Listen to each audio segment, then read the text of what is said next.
Chapter 4. Consciousness. The fact of consciousness is the great mystery of psychology. It is difficult even to define the term, although every person of average intelligence understands what is sought to be conveyed by it. Webster defines it as knowledge of one's own existence, sensations, mental operations, etc. Immediate knowledge or perception of any object, state, or sensation. Being aware. Being sensible of. Another authority defines the term as the state of being aware of one's sensations, the power, faculty, or mental image of being aware of one's own existence, condition at the moment, thoughts, feelings, and actions. Halleck's definition is that indefinable characteristic of mental states which causes us to be aware of them. It will be seen that the idea of awareness is the essence of the idea of consciousness, but, at the last, we are compelled to acknowledge that it is impossible to closely define consciousness, for it is something so entirely unique and different from anything else that we have no other terms at all synonymous to it. We can define it only in its own terms, as we have seen by reference to the definitions above given, and it is equally impossible to clearly account for its appearance and being. Huxley has well said, "How it is that anything so remarkable as a state of consciousness comes about by the result of irritating nervous tissue is just as unaccountable as the appearance of the genie when Aladdin rubbed his lamp." All that we can ever know regarding the nature of consciousness must be learned from turning the consciousness in ourselves back upon itself, by focusing consciousness upon its own mental operations by means of introspection. By turning inward the conscious gaze, we may perceive the flow of the stream of thought from its rise from the subconscious regions of the mind to its final disappearance in the same region. It is a common error to suppose that we are directly conscious of objects outside of ourselves. This is impossible, for there is no direct knowledge of such outside objects. We are conscious merely of our sensations of, or mental images of, the outside objects.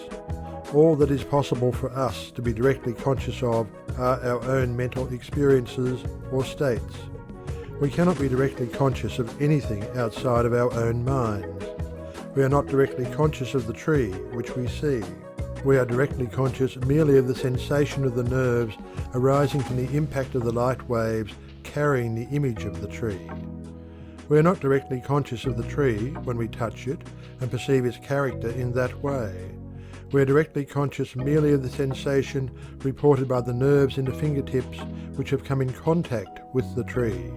We are directly conscious even of our own bodies only in the same way. It is necessary for the mind to experience that of which it may become conscious. We are conscious only of 1. That which our mind is experiencing at this moment, or 2. That which it has experienced in the past, and which is being re-experienced this moment by the process of the memory, or which is being recombined or rearranged this moment by the imagination. Subconscious planes. But it must not be thought that every mental state, or mental fact, is in the field of consciousness. This error has been exploded for many years. The fact is now recognized that the field of consciousness is a very narrow and limited one, and that the great field of mental activity lies outside its narrow limit. Beyond and outside of the narrow field of consciousness lies the great subconscious storehouse of memory in which are stored the experiences of the past, to be drawn again into the field of consciousness by an effort of the will in the act of recollection, or by association in ordinary remembrance. In that great region also the mind manifests many of its activities and performs much of its work. In that great region are evolved the emotions and feelings which play such an important part in our lives, and which often manifest a vague, disturbing unrest long before they rise to the plane of consciousness. In that great region are produced the ideas, feelings, and conceptions which rise to the plane of consciousness and manifest that which men call genius. On the subconscious plane, the imagination does much of its work and startles its owner by presenting him with the accomplished result in the field of consciousness. In the subconscious field is performed that peculiar process of mental mastication, digestion and assimilation with which all brain workers are familiar, and which absorbs the raw mental material given it, separates, digests and assimilates it, and re-presents it to the conscious faculties sometime after as a transformed substance. It has been estimated that at least 85% of our mental activities are performed below or outside of the field of consciousness. The psychology of today is paying much attention to this formerly neglected great area or areas of the mind.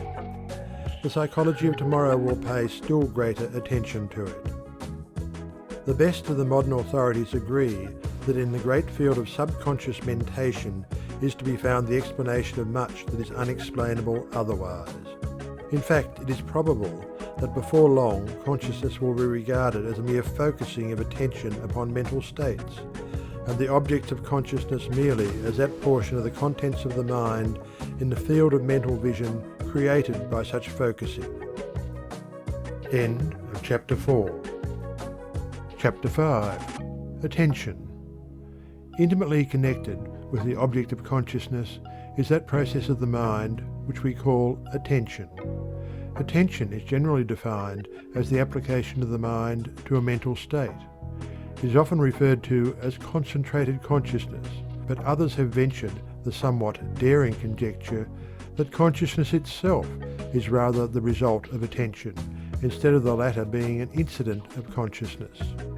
We shall not attempt to discuss this question here, except to state that consciousness depends very materially upon the degree of attention bestowed upon its object.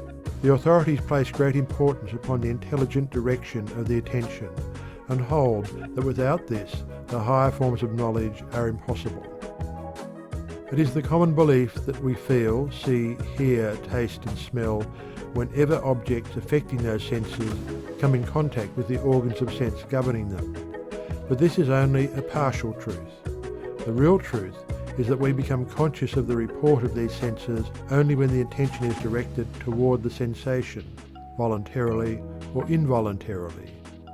That is to say, that in many cases, although the sense nerves and organs report a disturbance, the mind does not become consciously aware of the report unless the attention is directed toward it either by an act of will or else by reflex action. For instance, the clock may strike loudly, and yet we may not be conscious of the fact, for we are concentrating our attention upon a book. Or we may eat the choicest food without tasting it. We are listening intently to the conversation of our charming neighbour. We may fail to perceive some startling occurrence happening under our very eyes, for we are buried in deep thought concerning something far removed from the present scene. There are many cases on record showing that one may be so interested in speaking, thinking or acting that he will not experience pain that would otherwise be intolerable. Writers have forgotten their pain in the concentrated interest bestowed upon their work. Mothers have failed to feel pain when their infants required urgent attention. Orators have been so carried away by their own eloquence that they have failed to feel the pricking of the pin by means of which their friends have sought to attract their attention. Not only perception and feeling depend largely upon attention, but the processes of reasoning, memory, and even of will depend upon attention for much of their manifestation. Psychologists divide attention into two general classes, that is, 1. Voluntary attention, and 2. Involuntary attention. Voluntary attention is attention directed by the will to some object of our own more or less deliberate selection. It requires a distinct effort of the will in order to focus the attention in this way, and many persons are scarcely aware of its existence, so seldom do they manifest it. Voluntary attention is the result of training and practice, and marks the man of strong will, concentration, and character.